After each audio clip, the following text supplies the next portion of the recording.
Hoy tenemos a un invitado de nuestra Escuela de Estudios Literarios, al profesor Juan Moreno Blanco, que es un destacado investigador de la obra de García Márquez, un estudioso de nuestra literatura, y con él queremos hablar de todas sus experiencias investigativas y de todo el trabajo tan importante que ha hecho por divulgar la obra de García Márquez, no solamente en el país, sino más allá de sus fronteras, en muchos países. De esto vamos a hablar con Juan. ¿Cómo ha sido tu llegada a los estudios de García Márquez?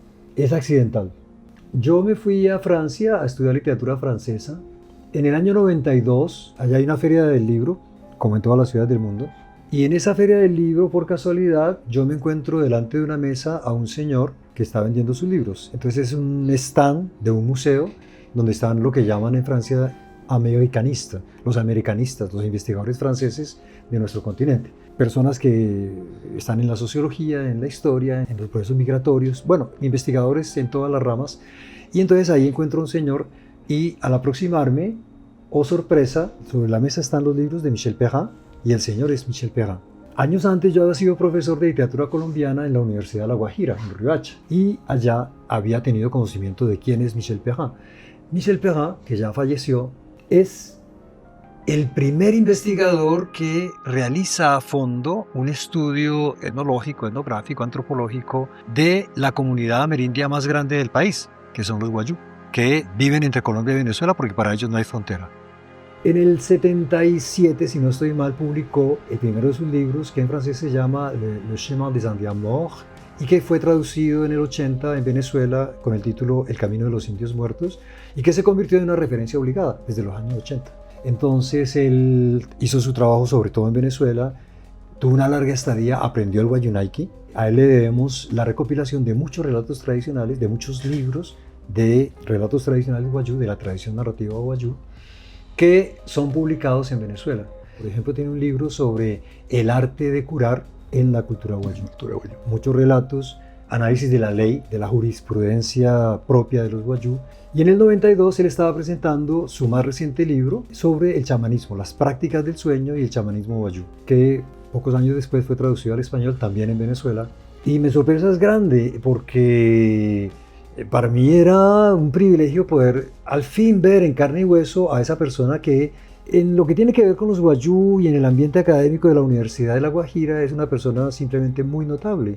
Y yo lo tenía ahí enfrente, conversamos, muy amable, le compré los libros, pero al despedirnos le pregunto que si a él no le interesaría darme una entrevista. Oh sorpresa, me dice que sí. Y 2 semanas después, en el Collège de France, él es director de investigación en el Collège de France en ese momento. Tenemos la entrevista, entonces me tocó leer los libros. ¿Cómo lo iba a entrevistar yo si no leía los libros? Claro. Y ahí vino esto que es un accidente.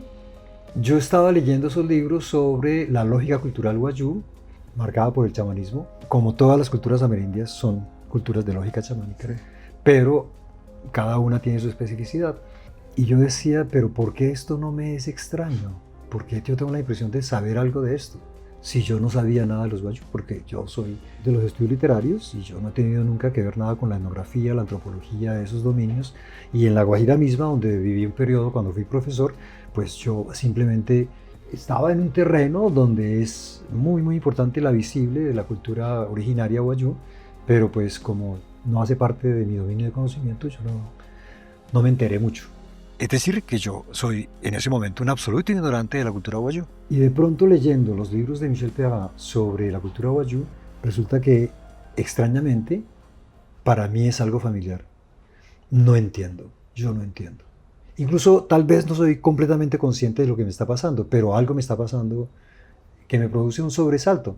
No obstante, le hago la entrevista, se hace la entrevista, lo publicamos en una revista que teníamos en Francia. Bueno, así las cosas quedaron, pero tiempo después, releyendo la increíble y triste historia de la Cándida Heréndira y su abuela desalmada, conecté. Aquí es. Porque es que hay un misterio, ¿no? Hay un misterio en la narrativa garciamarquiana. Pasan cosas que uno no entiende, porque tiene que ver con lo sobrenatural, lo sobrehumano. Por ejemplo, en ese relato, la Heréndira y su abuela cargan con un baúl donde están los huesos de los Amadises, el padre y el abuelo de Heréndira. Entonces uno se pregunta, qué raro. Además que es un bulto grandísimo y ellas están por la impunidad del desierto, como dice el texto. Cuando yo leo eso, veo que eso coincide con la descripción que hace Michel Perrin de la ley Wayuu, ¿no? La ley con los despojos del matrilineaje. En la lógica cultural Wayuu, los despojos mortales de un mismo matrilineaje no se pueden sepultar en tierra extranjera.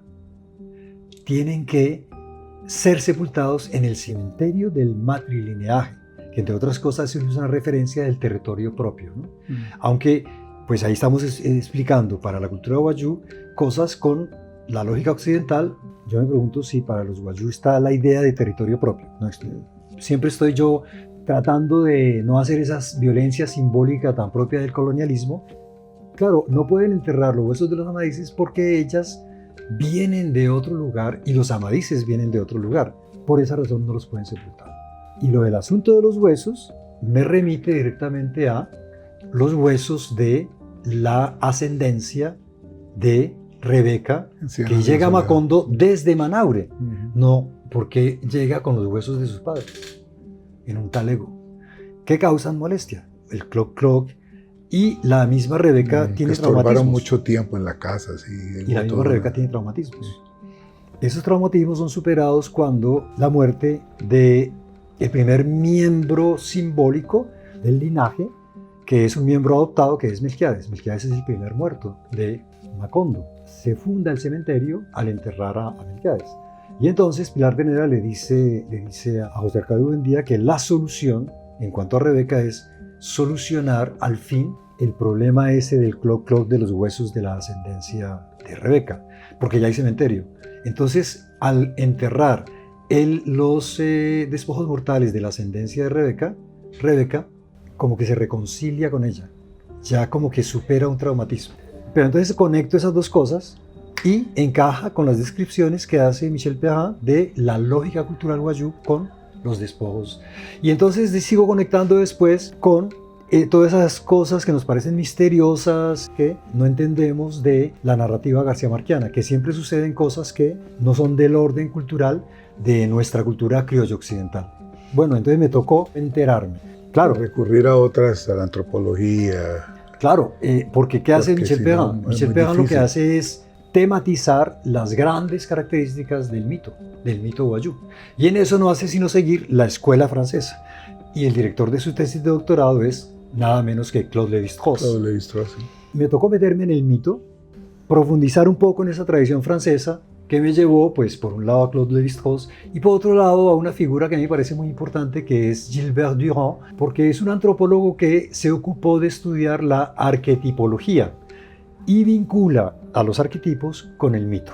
Entonces, por ese lado, bueno, se enrutó mi indagación y poco a poco fui, digamos, haciendo unos archivos de las imágenes sobrenaturales de la obra garcía-marquiana, cuentos y novelas, para después ya hablar de una manera más precisa en términos de la fenomenología de las religiones.